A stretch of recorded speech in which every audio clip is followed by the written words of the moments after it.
Hey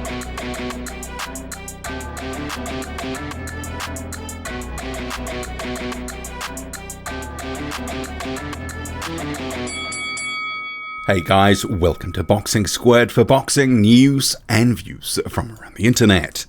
The 11-0 rising prospect Filip Hrgovic out of Croatia returns to the ring on November 7th on the Devin Haney undercard. He'll be facing American veteran Rydell Booker. Also on that same card, you have another heavyweight matchup, Zhang Jialei out of China, who's currently at 21-0. He'll be facing gatekeeper Devin Vargas. So I'll talk about that second fight towards the back end of the video. But first, we'll start with Rydell Booker versus Filip Hrgovic. So this follows on from the two-round knockout that Filip Hrgovic had against Alexandra Kartozia just a week or two ago. And that obviously was a bit of a fast. The world number 646. It ended up being really just a quick run out and nothing more. He added his name value to the card that he was on in Denmark, and that was pretty much the only upshot in my view, because he wouldn't have learnt anything. Effectively, he was looking for a right hand. Eventually he found it. But this fight with Rydell Booker, I quite like it because Booker, although he's approaching 40 now, he was a guy that has been in the division for quite some time, but there was a lengthy break because he was in prison. But since he's come out, he's faced the likes of Jermaine Franklin, for example, Kubrat Pulev, and he went the distance with both of those guys. But if I was a betting man, I'd be picking Filip Hrgovic to end Rydell Booker in this one. And I'll get to why very shortly. But first, we'll get to the press release which Team Sauerland has put up on its website. It says, from Hergovich at least, "I can't wait to go back to America to fight again. Booker is a skillful fighter. He had a good fight with Kubrat Pulev. He went the distance and won the first few rounds. I think I can do better. I want to make a statement and finish the fight early. Booker was one of my sparring partners before I fought Gregory Corbin. I know him well, and he knows me, so I'm looking forward to the fight. He has good skills and technique, but I will be better prepared and in better shape. I don't think he'll be able to handle my power and pressure." And then you have Nissa Sauerland, Filip Hrgovic's co-promoter, remembering he's also co-promoted by Matchroom, and it's a Matchroom card that Hrgovic will be on. But Sauerland says, "Filip has the style to trouble every heavyweight in the division. He has dynamite in both hands, as he showed in his last fight." Well, actually, we didn't see any dynamite from the left hand because the right hand was the only thing he was looking for. He continues, though, "I think he will demonstrate that power again against Booker. It's important for Filip to stay busy as we're expecting a huge 2021 for him. He's ready for the world title." And then Hergovic's manager, and I'm probably butchering this name, Zilko Kajika, says, "After his knockout of the year against Kartozia, I'm happy to have Filip in the ring so quickly. He is very excited to fight in America once again, and we're looking forward to putting him on a show on November the 7th for the US fight fans." Okay, so that is the press release and the comments. Pretty brief. Matchroom is sort of the main promoter now, but he is obviously also still co-promoted by Team Sauerland. This is why they've got something up on their website, which is good because the actual press release that was issued by Matchroom, which was for the Haney card in general, doesn't have any quotes at all. So I thank Sauerland for putting something out, because otherwise we wouldn't really have had those thoughts. But I think we could have probably guessed that Filip Hrgovic was looking to put in a performance where he was going to end the night early.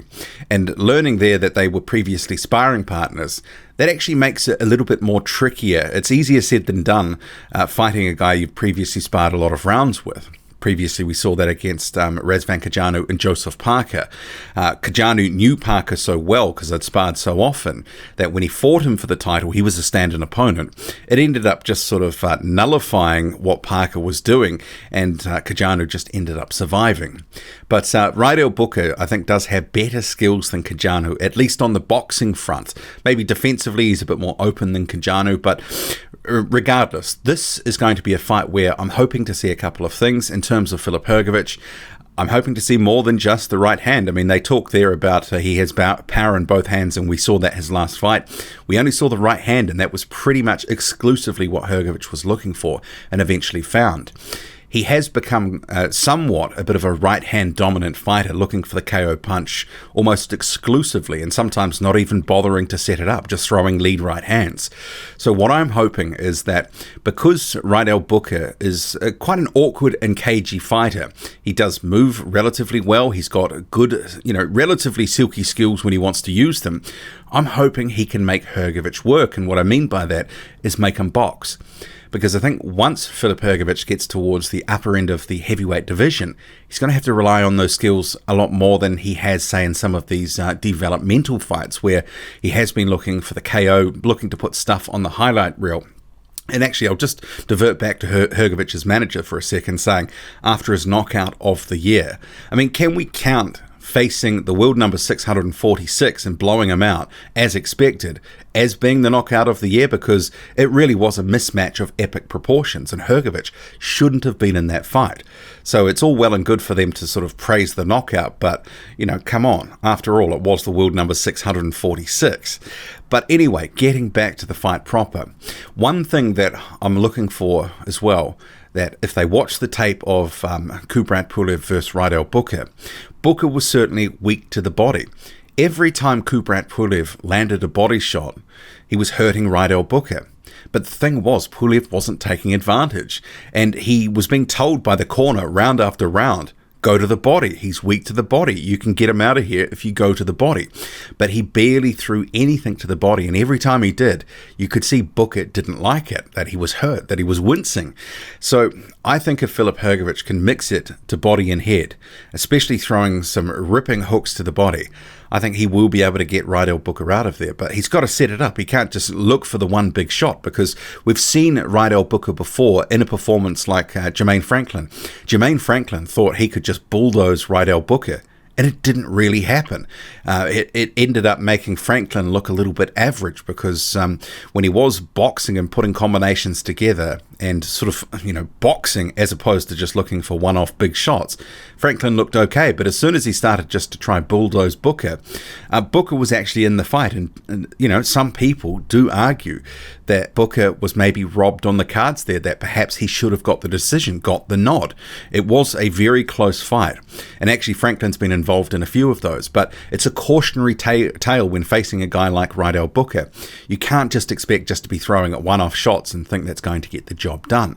So if Hergovich can work the jab and obviously throw right hands behind it and work in combinations, and obviously in particular some shots to the body as well, he certainly is capable of getting Rydell Booker out of there. And Kubrat Pulev was capable of getting Rydell Booker out of there. And in some ways, and I said in my post-fight video after that fight, it almost felt like Kubrat Pulev wanted to go the rounds because of his previous inactivity. But Rydell Booker, he is tricky, he is awkward, he can make it difficult and frustrate Filip Hrgovic. But if you can sort of break him down, and that includes going to the body, you can get him out of there. But hopefully we just don't see Filip Hrgovic looking for that one right hand almost exclusively, because, that will start to ask more questions about his development. Is he getting away from some of the things that he was actually very good at early on in his career? But I am picking Filip Hrgovic to win, most likely by stoppage. But I would say this is a much better fight and a more appropriate test for a guy who's 11-0, as opposed to, the world number 646.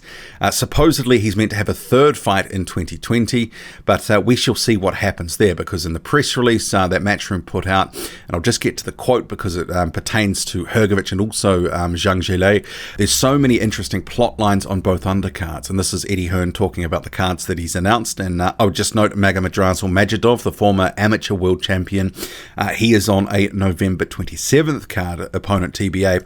But Hearn continues, the heavyweights are in the spotlight on November 7, and Filip and Zhilei, two world-class fighters that are looking to stake their claims for massive fights next year. So given Hearn says next year for massive fights, that would lead me to believe that if there is a third fight for Hergovich in 2020, it's probably going to be more at this level, maybe even a step down. We'll have to see.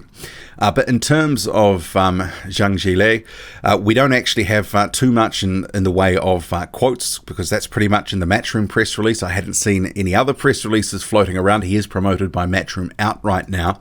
But on his social media, he says, get ready, 11 11-bar7, I'm coming for all of you. Hashtag fight time and a bunch more hashtags. But of this matchup with Devin Vargas, this is, in the realms of what he's recently had in terms of Andrei Rudenko. Actually, this may be a step down from Rudenko, who I do rate higher than Devin Vargas. I would have Andrei Rudenko in my top 50. Devin Vargas would be outside. He's more that sort of between top 50, 60, maybe even 70 in terms of gatekeepers. And this is a guy, Devin Vargas, who been a tune-up for Andy Ruiz Jr. before, or for prospects on the way up who are at a certain level in their career. So this fight does make some sense, especially in the way that Devin Vargas has been used. But he's got 6 losses on the resume. 5 of them are by way of knockout. The only one time that he didn't lose by knockout was his last fight against a prospect in Junior Fa, who actually was taking the distance, and Vargas managed to clip him a number of times with left hooks. But I would say if Zhang Jialei is actually going anywhere in the heavyweight division, he needs to go in there, he needs to break him down, and he needs to stop him in line with the other guys that have actually fought Devin Vargas. So, this fight, it's of a certain level. It actually is maybe more of a high level stay busy, if anything.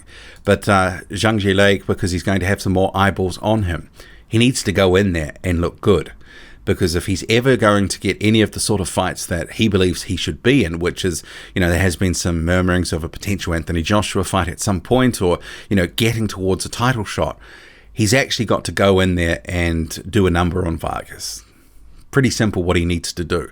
He needs to either, outclass him for every second of every round and eventually stop him, or stop him early, because this is effectively what he needs to do. Bearing in mind this guy is in his late 30s now.